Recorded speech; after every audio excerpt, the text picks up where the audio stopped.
Entenda o seguinte, irmão, o pecado não é o nosso problema. A gente tem tratado isso em Hebreus. O pecado não é o nosso problema é a incredulidade. Nós não cremos que Deus tem razão. Nós não cremos que Deus tem a última palavra, que Ele é o Senhor e que Ele vai nos fazer felizes, independente da gente saciar os nossos pecados ou não. Então isso é o engano do pecado. O engano é dizer que a gente precisa dessas coisas para ser feliz. Porque se o cara para de tomar coca, exageradamente, se o cara para de fumar, se o cara deixa de ser gay, se o cara deixa de ter amante, ele vai para o céu? Não, ele precisa crer. Então o problema não são os pecados, é crer. Esse é o problema, essa é a questão, você precisa crer. Agora, depois que você crê, o Espírito Santo começa a habitar em você. A gente estudou 3 semanas atrás sobre isso. E esse Espírito Santo começa a nos moldar segundo o caráter dele. Então não adianta eu falar para você largar a sua amante, enquanto o Espírito Santo não falar para você largar a sua amante. Porque senão eu estou criando mais um religioso que não tem mais amante e continua indo para o inferno. Amém, irmãos? O que a gente precisa com todo mundo é compartilhar o Evangelho, porque o Evangelho é poder de Deus para a salvação de todo aquele que crê.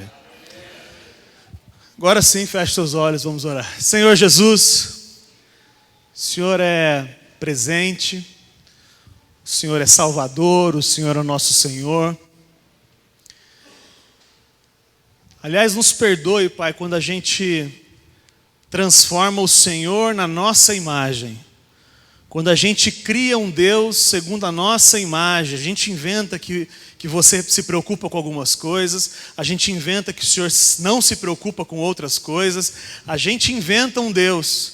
E nós pedimos perdão porque isso é idolatria. E nós queremos nesse momento declarar que nós queremos que o Senhor, do jeito que o Senhor é, seja o Senhor da nossa vida mesmo. Nos ajude a exorcizar a religiosidade da gente. Nos ajude a abandonar os nossos maus caminhos. Naqueles pecados que o Senhor já falou claramente para a gente que é pecado. Espírito Santo, seu Espírito em nós, já deixou claro para a gente o que é pecado. Eu te peço que o Senhor nos dê capacidade para dizer não, para romper com esse jeito de viver que não te agrada, e não por religiosidade, mas por uma nova consciência que o Evangelho está nos trazendo. Nos ajude nessa jornada, que a nossa vida seja para a sua glória, em nome de Jesus. Amém. Só mais uma última coisa, eu prometo. Pode ir abrindo já, Hebreus capítulo 4, pode ir abrindo. Eu fiquei apaixonado com o que o Cristiano, que se foi na sexta-feira, irmão amado nosso que se foi, ele um dia antes mandou para a esposa dele uma mensagem. A gente leu aqui de manhã na ceia, eu queria ler de novo.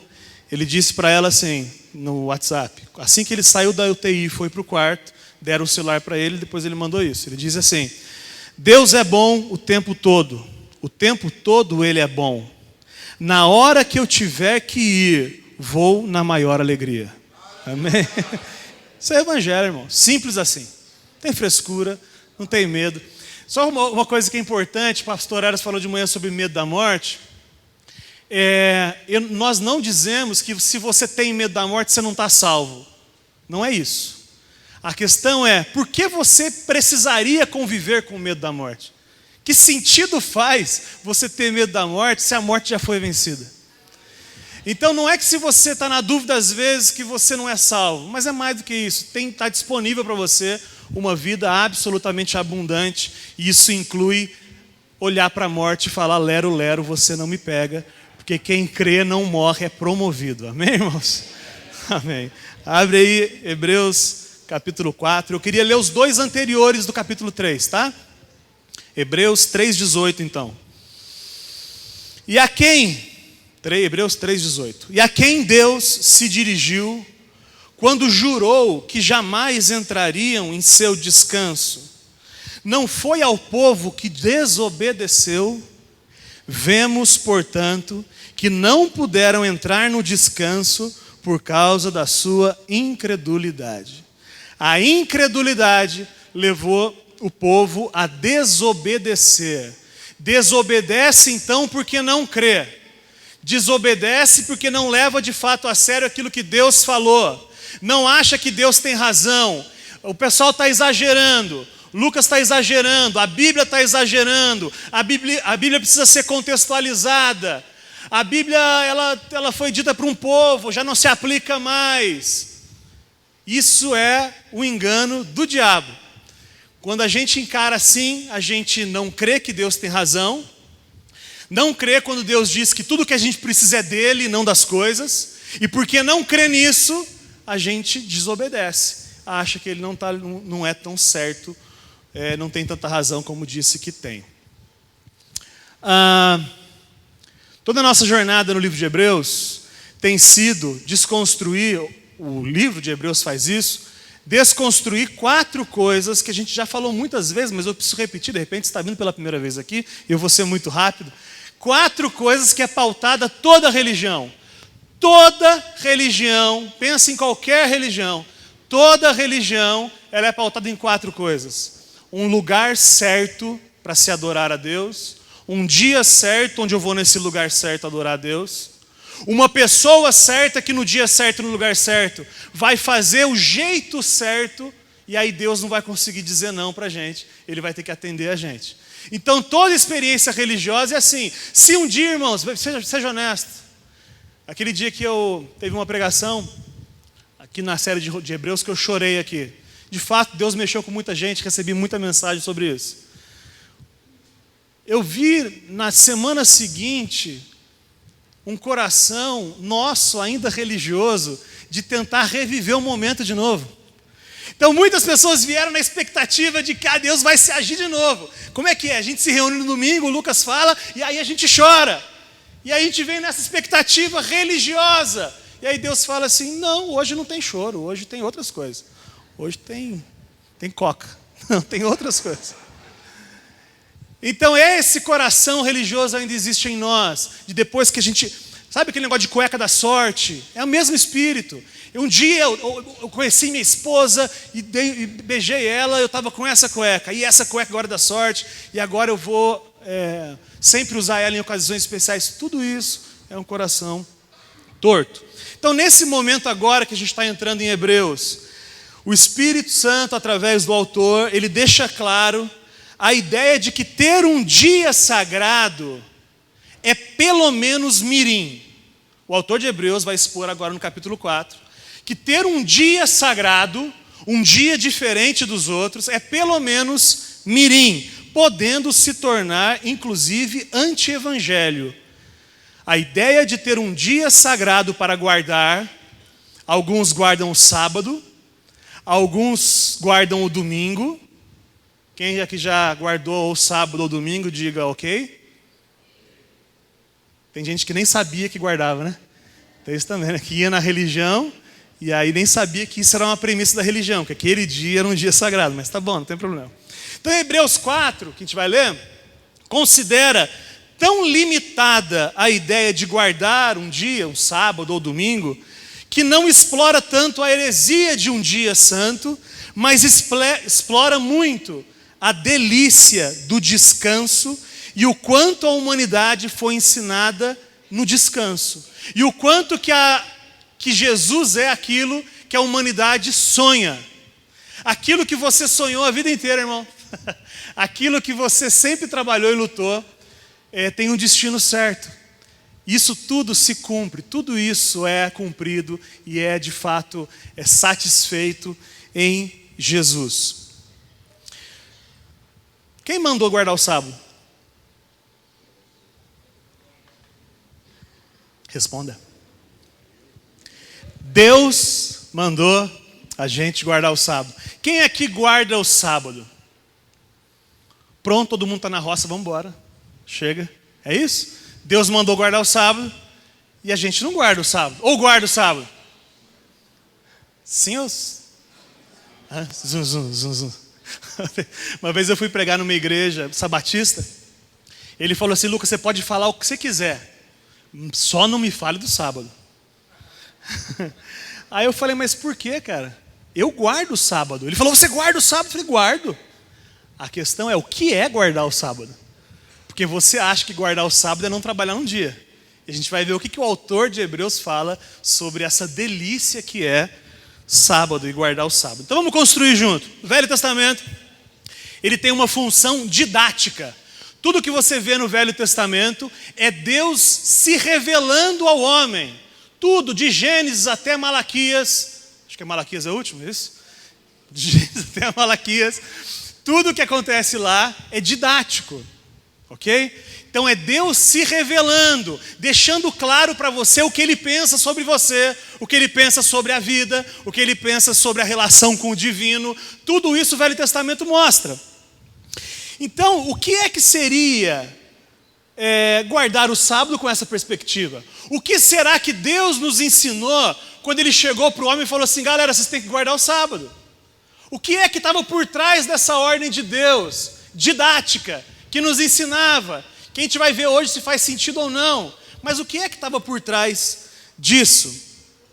A Bíblia fala, abre por favor, Romanos 10, 4. Hoje a gente está sem o Luizão, semana que vem estará tudo de volta, né, Luizão? Em nome de Jesus. Você quer doar um super notebook? Doe. Romanos 10, versículo 4. E eu acabei falando e não abri, então me perdoa.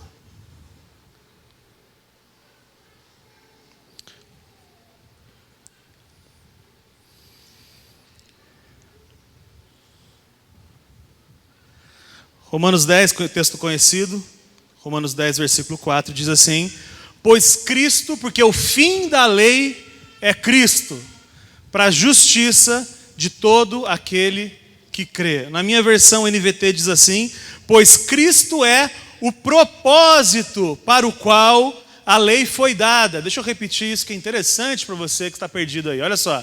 Cristo é o propósito para o qual a lei foi dada. Como resultado, todo o que nele crê é declarado justo.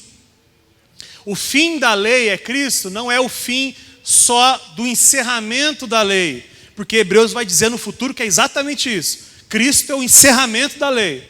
Mas mais do que isso, o que o texto diz, o original diz que Cristo é a finalidade, o fim como finalidade. O objetivo da lei foi revelar Jesus para a gente. Vocês conhecem lá em Mateus 5,17, não abram por causa do tempo? Jesus fala assim: ó galera, eu não vim cancelar a lei, eu vim cumprir a lei.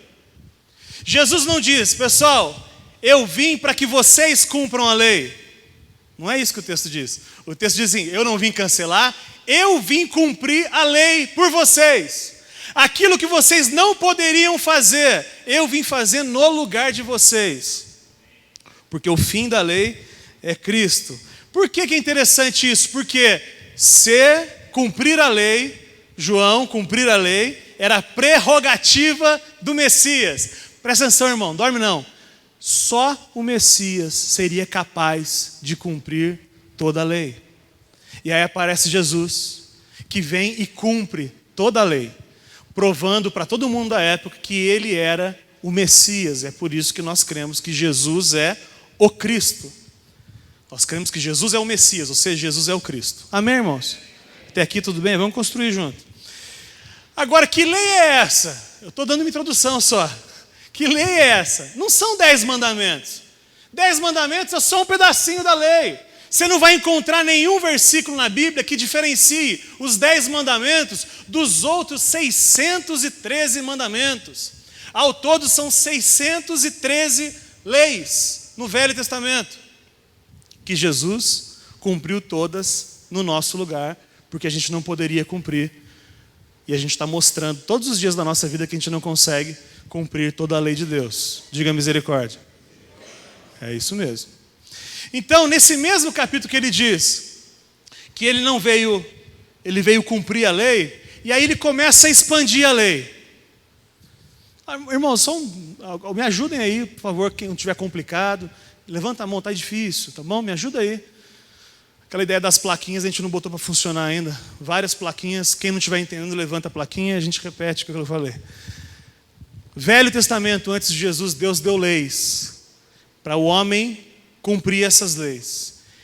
Como o homem não é perfeito e não consegue cumprir essas leis, o homem chegava à conclusão de que precisava de alguma coisa externa para ser salvo, porque se dependesse dele, ele já deu provas de que ele não conseguia cumprir todas as leis.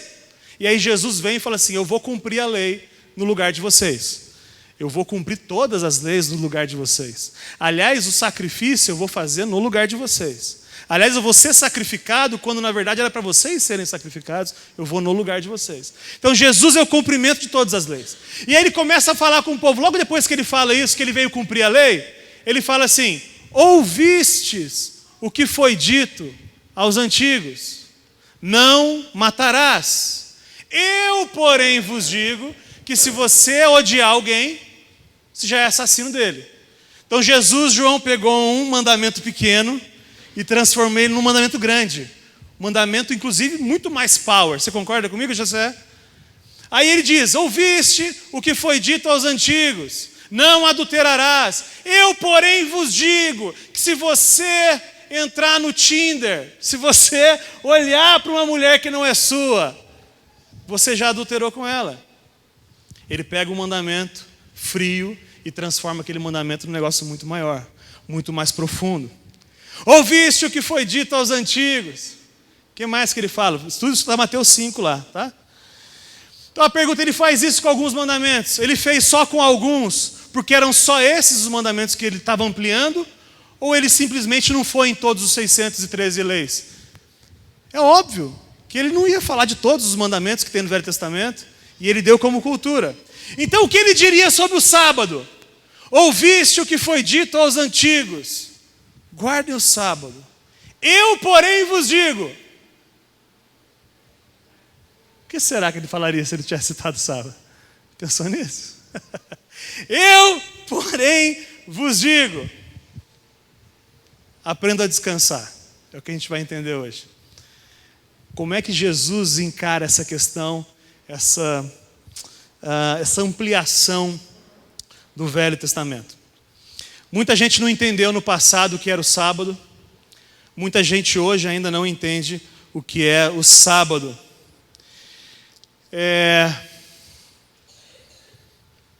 Sábado não é um dia. Sábado é uma pessoa. Cutuca o irmão do lado só para ele acordar, porque o João está dormindo desde que começou a pregação. Sábado não é um dia, sábado é uma pessoa. Diga para sua esposa, pode falar aí. Faz aí, só para você não dormir. Sábado não é um dia. A terra prometida não é um lugar.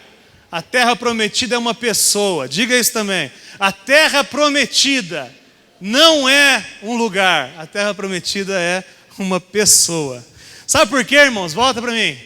Porque quem promete benefícios para depois da morte é a religião. A religião não tem nada para te entregar agora. E ela promete que depois da morte você vai se dar bem. Só que o evangelho não é assim. O evangelho, a hora que você crê, você entra no sábado.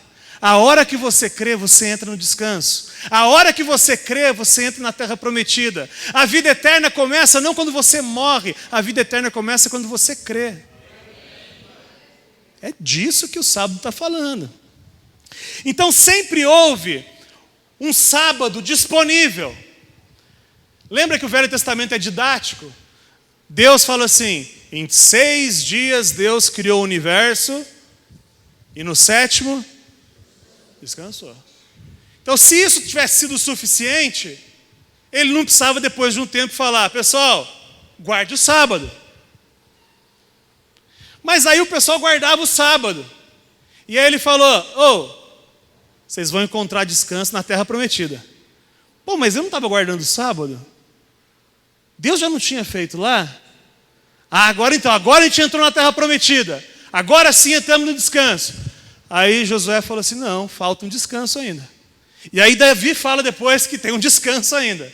E aí agora em Hebreus, o autor de Hebreus está dizendo assim: falta um descanso para vocês ainda. Aí está de brincadeira comigo. Aí tem alguma coisa errada nessa história. Porque está disponível ou não está? Já foi nos dado descanso ou não foi dado? O mesmo descanso que está disponível para a gente hoje sempre esteve disponível ao longo da história. Que é uma parada que a gente vai entender hoje, que é parar de confiar em você e confiar no Criador. isso é o descanso que está desde Adão prometido e disponível.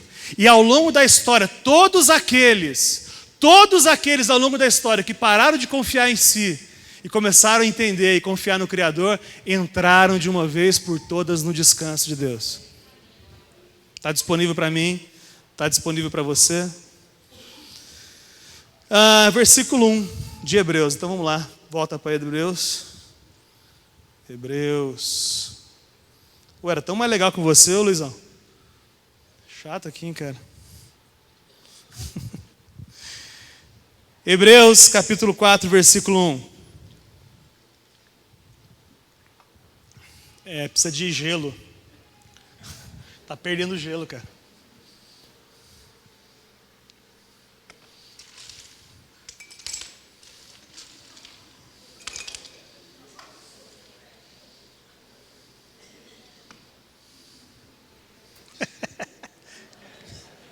Quem quer? Quer um bico? Não? Boa. Versículo 1 do capítulo 4. Assim, uma vez que permanece a promessa de que entremos no descanso de Deus, devemos ter cuidado para que nenhum de vocês pense que falhou. Dá um pause aí. Não é o fato de que tem muito crente vivendo sem descansar de fato em Deus, isso não significa que o projeto de Deus falhou a respeito do descanso. Não é porque você vê um monte de crente vivendo mal, e aqui tem um monte de crente vivendo mal, vive como mendigo sendo filho de Deus. Não é porque tem um monte de gente vivendo mal, não descansando, que significa que Deus falhou. Não é isso não. É o que o texto está falando, não é isso não. Versículo 2. Porque essas boas novas, boas notícias, esse evangelho, essas boas novas, também nos foram anunciadas, como a eles. Mas a mensagem de nada lhes valeu, pois não a receberam com fé, e não se uniram àqueles que ouviram. Olha só, irmãos, porque as boas novas também foi anunciada a eles. Que boas novas é essa de que eles não entraram? Descanso. O evangelho que nós pregamos, que a Bíblia fala, o evangelho que é de Deus, as boas notícias que são de Deus, para quem? Para nós, diz de um descanso. Evangelho é igual a descanso. Se não tem evangelho, não tem descanso. Se não tem descanso, não tem evangelho. O evangelho é descanso. E aí o texto fala, o que faz a gente entrar no descanso? Crer. Você quer ler de novo para ter certeza? O que faz a gente entrar no descanso? Crer. A gente veio semana passada de um texto dizendo que a gente não entrou no descanso por causa da incredulidade. A gente não leu isso no começo do texto aqui? Não precisa abrir? Vemos, portanto, que não puderam entrar no descanso por causa da sua incredulidade. O último versículo do capítulo 3. Então existe uma questão que a gente já falou sobre desobediência e incredulidade. Quem não crê, desobedece. Você desobedece a Deus às vezes, diga misericórdia. Por quê, irmão? Porque não crê. Queria muito que você saísse com isso na cabeça. As suas falhas, as suas incoerências com o evangelho. Não coloca a culpa no diabo, não coloca a culpa em ninguém não, é sua, porque você não crê. Porque se você hoje está ouvindo a voz do Espírito, não endureça o seu coração. Amém. Versículo 3. Pois nós, quem? Nós, os que cremos, entramos em seu descanso. Irmão, é para dançar um forró, irmão. Nós, os que cremos, entramos no descanso. Você leu isso aí? É o Lucas que está inventando, é o que o texto está dizendo aí? Porque nós, é a palavra de Deus. Nós, os que cremos, entramos no descanso. Dá um pause aqui, só me ajuda com o verbo. Nós, os que cremos, entraremos no descanso ou entramos no descanso? Não estou entendendo, presta atenção. Eu estou dizendo, é isso mesmo que o texto está falando? O texto está dizendo assim, nós os que cremos um dia entraremos no descanso quando a gente for para o céu, é isso? Não. texto está dizendo, nós, os que cremos, entramos no descanso. Sabe por quê, irmãos? Porque em Hebreus, nessa parte pelo menos, nessa parte de Hebreus, o descanso não é o céu, o descanso é crer. A promessa já está disponível, a promessa para já. Eu estou dizendo que existe para você umas férias que você está sonhando. Aonde você quer tirar férias? Irmão, estou dando oportunidade para você sonhar. É Ubatuba que você vai? Pode falar qualquer coisa. Cancún, dá para ser melhor. Ilhas Maldivas. Ilhas Maldivas, amém? Grécia, amém. São Bernardo do Campo, amém, irmão.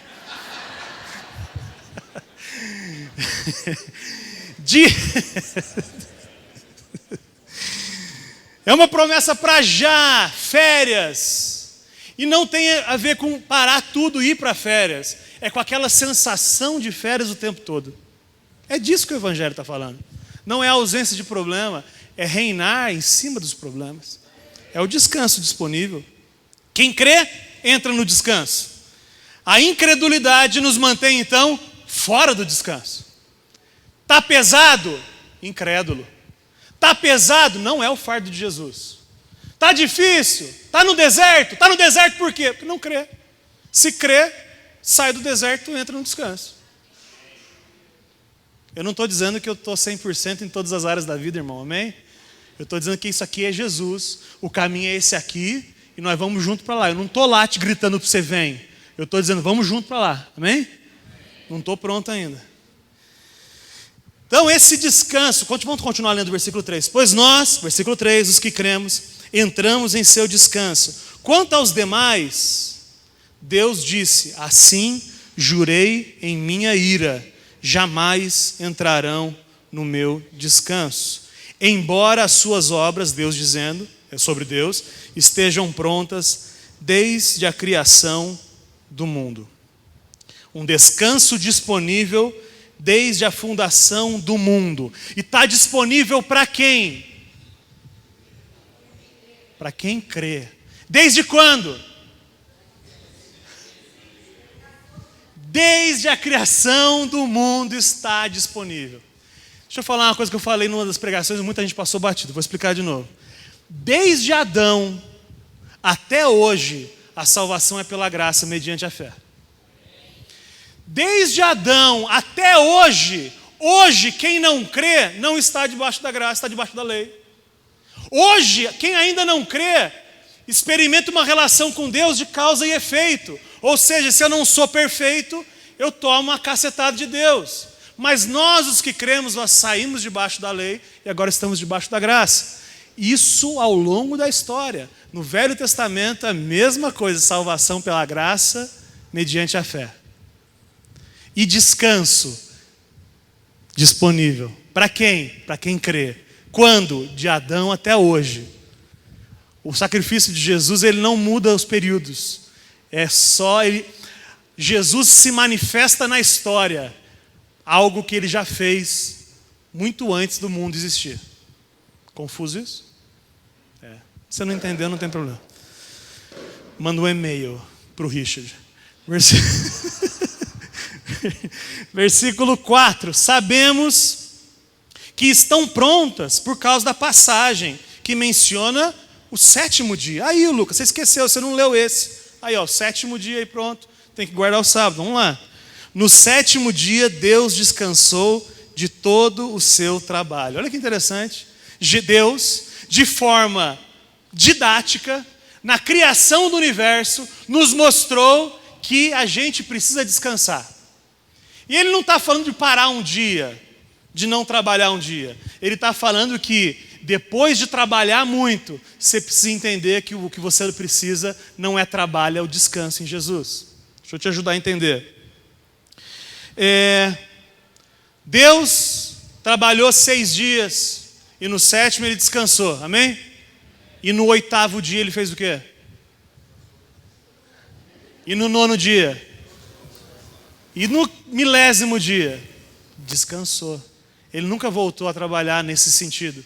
Por quê? Porque ele atingiu o descanso. É por isso que Hebreus diz que para o povo judeu falta ainda um descanso, porque eles ainda estão nos 6 dias, eles ainda não reconhecem Jesus como Messias. Mas quando a gente crê que aquilo que Jesus fez era impossível para a gente fazer, Ele fez no nosso lugar, aí a gente entra no descanso. E aí a gente não sai nunca mais do descanso, porque a gente vive no sábado. Amém, irmãos? Versículos 5 e 6. Dá uma acelerada para dar tempo de terminar. 5 e 6. Mas em outra passagem Deus diz: jamais entrarão no meu descanso. Portanto, o descanso está disponível para que alguns entrem nele. Mas os primeiros que ouviram essas boas novas não entraram por causa da sua desobediência. E como a gente leu no último versículo, capítulo 3, desobediência e incredulidade. Porque não creram, não entraram. Versículo 7. Por isso, Deus estabeleceu outra ocasião para que entrem em seu descanso. E essa ocasião é... Quando é? Vamos entender isso aí. Então Deus, depois, já no deserto, o povo lá, o povo entrou na terra prometida, e aí Deus fala assim, ó, ainda tem um descanso. Vocês não estão viajando, vocês não estão prontos ainda não. Vocês ainda têm um descanso. E sabe quando que é para começar esse descanso? Hoje. Então, olha, segundo nosso estudo aqui de Hebreus, o local santo não existe, o local, nós. E o dia? É isso mesmo? Vamos construir juntos, você está bonito. O local que a religião estabelece um dia santo, a gente aprendeu no capítulo 3 que o local somos nós. Amém? Somos casa de Deus, santuário do Espírito, casa do Espírito, morada do Espírito. E o dia não é sábado, não é domingo. Qual é o dia? Hoje. Deus estabeleceu outra ocasião para que entre no descanso. E essa ocasião é hoje. Ele anunciou isso por meio de Davi, muito tempo depois, lá no Salmo 95, nas palavras já citadas: hoje, se ouvirem a sua voz, não endureça seu coração. Dá um pause aqui, irmão. Eu falei sobre isso semana passada, retrasada. Aquilo que o Espírito está falando. Você está entendendo que não tem religiosidade? Você está entendendo que a gente não está definindo para você como é que você tem que viver? Eu não estou preocupado com o seu pecado, se ele é mais ou menos do que o meu. Eu não estou, isso é um assunto de foro íntimo. O pecado é problema seu. Mas o que eu estou dizendo para você, irmão, pelo amor de Deus, que se você está ouvindo a voz do Espírito, não endureça seu coração. Mas eu não estou ouvindo. Então tá bom, irmão, não está ouvindo, não está ouvindo, é o que eu posso fazer. Eu vou orar para que o Espírito te mostre as suas incoerências. Mas se Ele está falando para você, dê ouvido, pelo amor de Deus, irmão. Está entendendo que não tem formatação externa? Nessa igreja a gente luta, porque o Evangelho não é uma discussão moral. O Evangelho não é uma formatação exterior. O Evangelho é uma mudança de mente, uma mudança de consciência.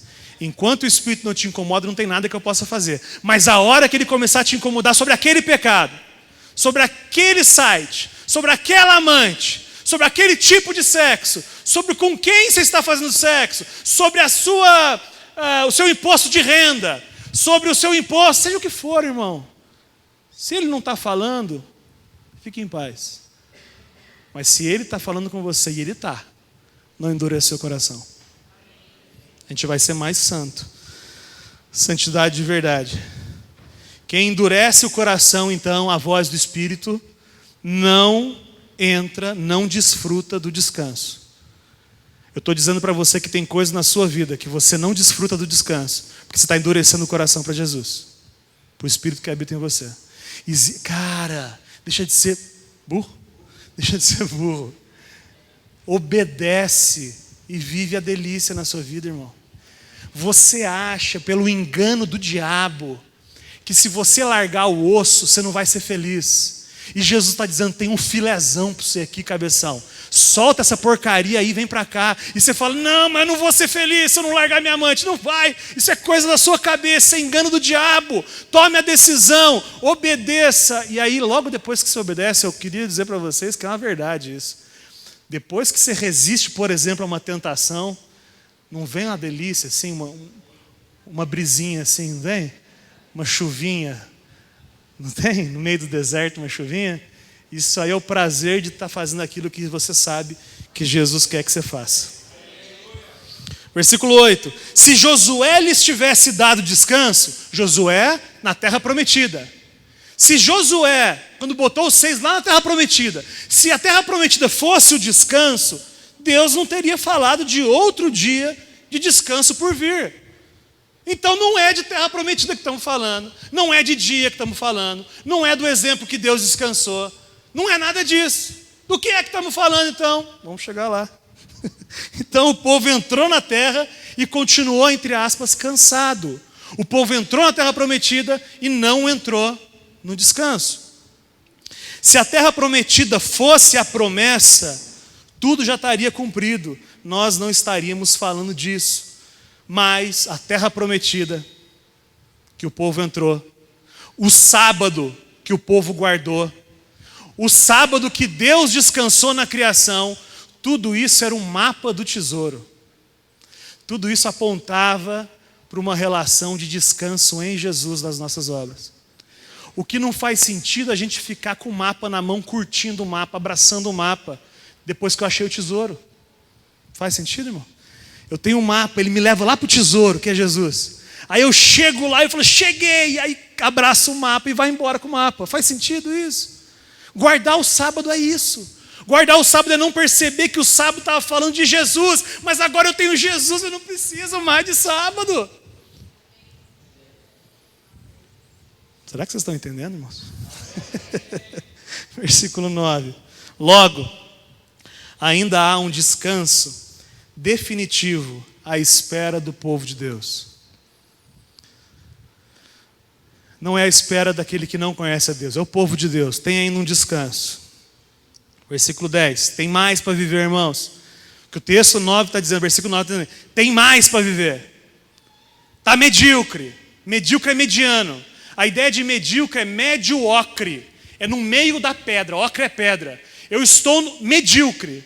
Eu olho para cima que tem os caras para cima. Eu olho para baixo tem os caras para baixo. Eu não estou tão bom quanto eles, mas também não estou ruim quanto eles. Estou bem, estou medíocre. Eu estou dizendo que em Jesus manda as favas da mediocridade, irmão. Tem uma vida abundante. Vai se contentar com pouco. É isso mesmo? É só esse tipo de satisfação que você quer? Você acha que a vida se resume nesse prazer sexual que você está buscando? Você acha que a vida se resume no poder que você está conseguindo? Ou no dinheiro que você está ganhando? É isso mesmo? Você acha que isso vai te satisfazer? O Jesus falou que não vai. A experiência também mostra que não vai. Não é só a Bíblia que fala, olha para você. Se o que você está vivendo tivesse te preenchido, você não estava buscando mais. Você tinha parado no primeiro pecado. Se ganhar dinheiro te preenchesse, você já teria parado lá atrás. Mas você mostra que você precisa continuar ganhando, e ganhando mais, porque você é um poço sem fundo. Porque no seu coração tem um buraco que só cabe Deus, irmão. Não adianta. Não tá, você vai preencher com outras coisas, vai continuar tendo vontade. Você acha que é uma devassidão sexual que vai te preencher. Não vai. Vai te preencher na hora. Assim como quando você sai do rodízio, você promete que não vai fazer mais aquilo. Você sai do rodízio e fala, amanhã começa o regime. Até aquele rodízio digerir na sua barriga e você ficar com fome de novo. Você sai de uma relação sexual incoerente e fala, nunca mais faço isso. Até os hormônios voltarem à posição e falar assim, quem comanda a sua vida não é Jesus. São os seus gametas, são os seus desesperos, são os seus hormônios. É isso que manda em você. Isso é o Deus da sua vida. Versículo 10. Porque todos que entram no descanso de Deus, descansam do seu trabalho, como Deus o fez após a criação do mundo. Esse é o ponto principal de hoje. Todos que entram no descanso, descansam do seu trabalho. Porque você sabe o certo. No meu RIP, essa semana, o irmão chegou para mim e falou assim, Lucas, quando que você vai dizer para mim que a minha atitude é errada? Eu disse, eu não vou dizer para você que a sua atitude é errada. Porque você está querendo só um bom argumento para ir embora daqui e dizer, o Lucas disse que eu estou errado. Se o Espírito estiver te incomodando, você dê ouvido a ele. Mas da minha boca não. Por quê? Porque já sabe que é errado. Alguém aqui peca e acha que é certo? Se você não acha errado, eu vou dizer para você que nem pecado é. Se você realmente não acha pecado, não é pecado. O que eu estou dizendo para você é que você não acha. Você tem certeza que é pecado e continua escravo disso que você sabe que não deveria fazer. Você sabe, mas não crê. E porque não crê, não descansa. Vamos criar algumas coisas aqui. Eu vou estourar 5 minutos. Vamos construir uma pessoa aqui. Me dê um nome. Lucas não. Pode ser não, mas só para a gente criar, que são várias histórias. Vamos pegar os filhos de Rubem. Rubem tem um problema de culpa. Ele arrasta um problema de culpa a vida inteira. Porque ele só olha para si. Quando Rubem olha para si, quando ele olha para aquilo que ele fez, ele não consegue superar aquilo. E ele arrasta uma culpa enorme já há muitos anos. Quando ele olha para as suas capacidades, ele acha impossível superar a culpa. E como é que ele vive com essa culpa? Vive no deserto, no calor do deserto. Ele não consegue se perdoar, vive no deserto. Tá bom, por enquanto tá bom. Mas Rubem, quando ele entende, quando ele para de olhar para as obras dele e olha para as obras de Jesus, quando ele percebe que não tem nada que ele possa fazer para quitar o pecado dele no passado, que traz culpa para ele, e ele olha para a cruz, e ele olhando para a cruz fala, caramba, ele fez o que eu não conseguia fazer. Jesus não me deu uma segunda chance, porque senão eu faria errado de novo. Ele fez por mim aquilo que eu não poderia fazer. Quando Rubem olha para a cruz, rompe com as suas próprias obras, ele sai do deserto e entra no descanso. Vamos outro. Simeão, pode ser? Estou indo nos... Simeão, a vida está difícil, desempregado, duro, cortou a Netflix, cortou tudo, cortou a internet, e ele olha para si, e ele não consegue ver a menor possibilidade de romper com as suas limitações financeiras. E como é que ele vive? No deserto. E aí ele para de olhar para ele mesmo, e olha para a cruz. Ele para de confiar nele, que a provisão vem dele, e começa a confiar naquilo que a palavra diz, que Deus cuidaria, que a provisão viria de Deus. Ou seja, ele sai do deserto e entra no descanso. Mas tem o Levi também. Rubem, Simeão, Levi agora. Ele tem uma crise porque às vezes ele se sente salvo, às vezes ele se sente perdido. Ele tem uma crise porque às vezes ele fala assim, Jesus, volta hoje porque hoje estou bem. Amanhã e não volta hoje não, porque hoje eu cometi um pecado. E por que Levi tem essa crise? Porque está olhando para ele, está olhando para as suas obras, está olhando para aquilo que ele pode fazer. Mas tem um dia que Levi ouve o evangelho e olha para a cruz. E percebe que ele não é salvo pelas suas obras, mas pelas obras de Jesus. E aí ele sai do deserto e entra no descanso. Judá, mais um. Ele acha que ele se melhora. Depois de crer pela fé, ele acha que é ele que consegue a sua santificação. Só que vivendo assim, ele vive numa crise, porque ele percebe que o bem que ele quer fazer, ele não faz, e o mal que ele não queria fazer, ele faz, e aí ele vive no deserto, e aí ele vive numa crise constante, estou salvo, não estou, e aí tem um dia que ele olha para a cruz, e aí a vida dele, que é um deserto, ele entra no descanso, ele entra no sábado, ele descansa das suas obras. Qual é o próximo? Levi, Judá, Dan.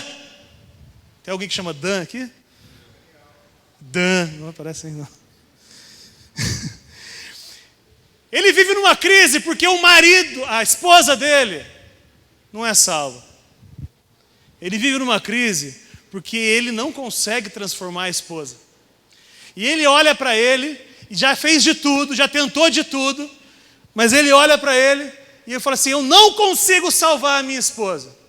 Mas aí tem um dia que Jesus fala: minha é a salvação. Jonas diz isso, que a salvação vem do Senhor.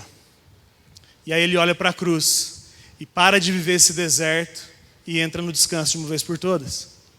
A gente pode fazer isso com tudo, irmãos, com todas as suas crises, a sua justiça própria. Quer ver uma crise que você pode estar vivendo aqui? Você faz as coisas certinha, só que é cansativo viver assim. É cansativo colocar isso como Deus da sua vida. E você é o Deus para você. Então para você mostrar que você é melhor do que os outros, você confia na sua justiça própria. Só que viver assim é insuportável. E aí tem um dia que o Evangelho te é apresentado. E eu estou apresentando hoje para você. E aí você, ao invés de continuar vivendo no deserto, você crê e entra no descanso, entra no sábado.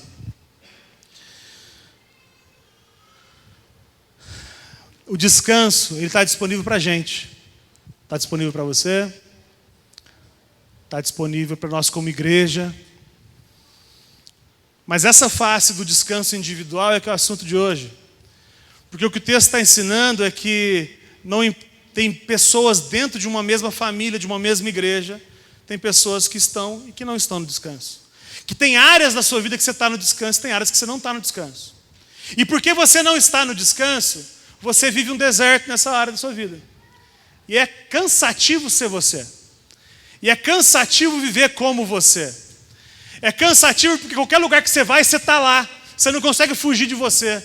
E aí a única possibilidade que você tem é ou você crê e entra no descanso, ou você vai continuar garantindo a sua própria existência. Vou ler de novo o versículo 10. Porque todos os que entram no descanso de Deus descansam do seu trabalho. E aí o versículo 11, para a gente encerrar, diz assim: portanto, esforcemo-nos para entrar nesse descanso.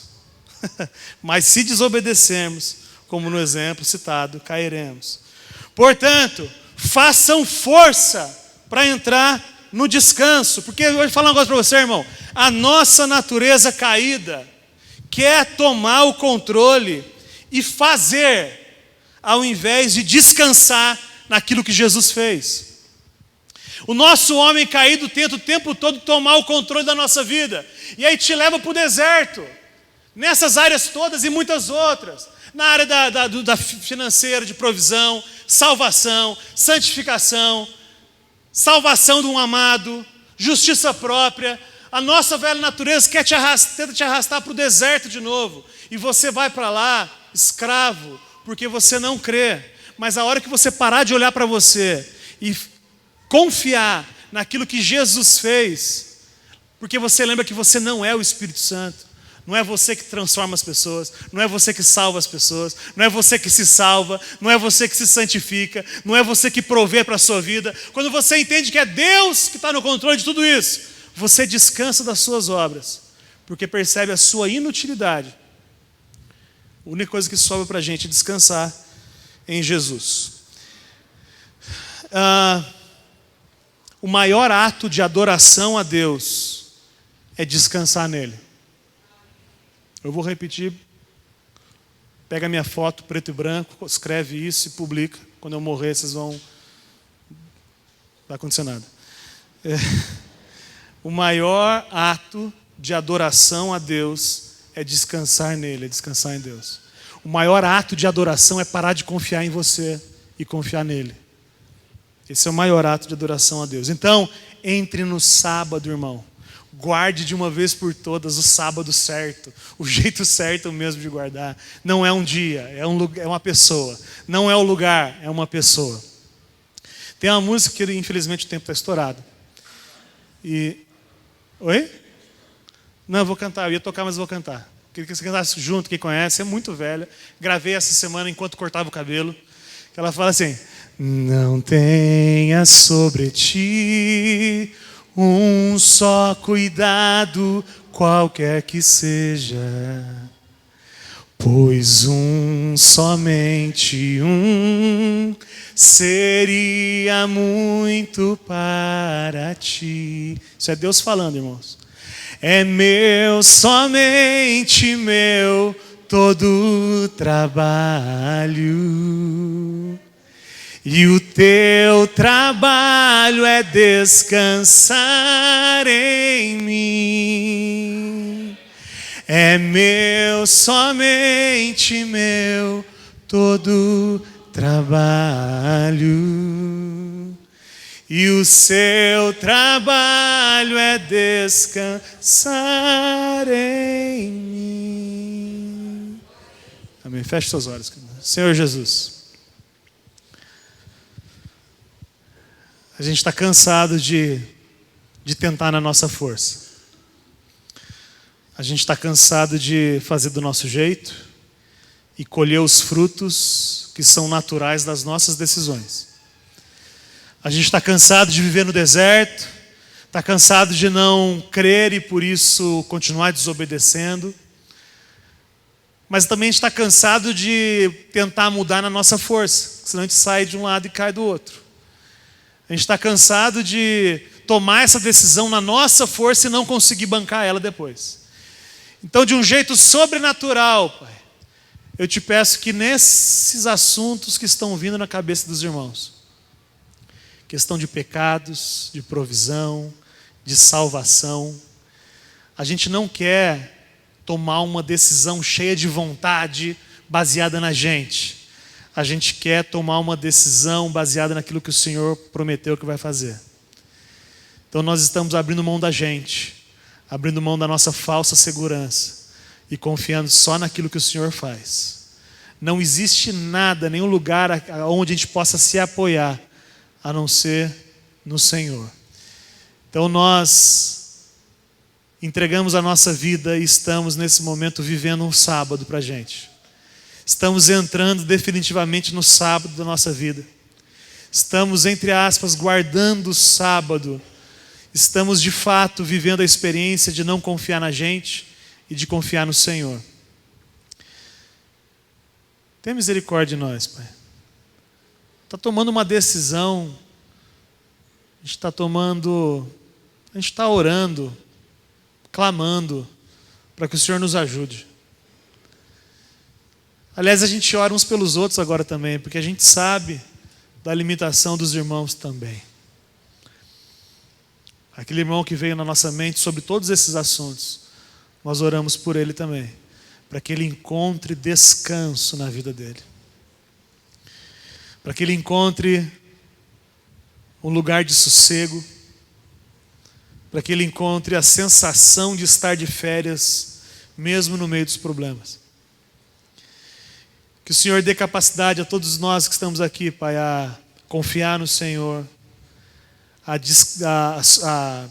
se alegrar naquilo que o Senhor já fez, a confiar que o Senhor vai prover o necessário, não só material, mas espiritualmente, emocionalmente também. Senhor Jesus, a nossa vida, individualmente como igreja, é para a sua glória, e a transformação que nós estamos pedindo aqui, como um milagre, para nos tirar do deserto e nos transportar para o reino do Filho do amor, do seu amor. Que o Senhor faça por um milagre, não porque nós merecemos, porque é exatamente o contrário, nós não merecemos. Mas nós suplicamos para que aconteça em nós aquilo que nós sonhamos tanto, que é encontrar descanso no Senhor e não em nós mesmos. Nos leve em segurança, Pai. Nos faça ser agentes do descanso durante a semana, levando de fato uma palavra de consolo e de mudança de foco das pessoas para aquilo que elas fazem, para começarem a olhar para a cruz, para aquilo que o Senhor Jesus fez. Para a sua glória, em nome de Jesus. Amém. Que o Senhor te abençoe e te guarde, irmão. Que Ele te conduza. Dê um abraço apertado no seu irmão. Não tenha pressa para ir embora.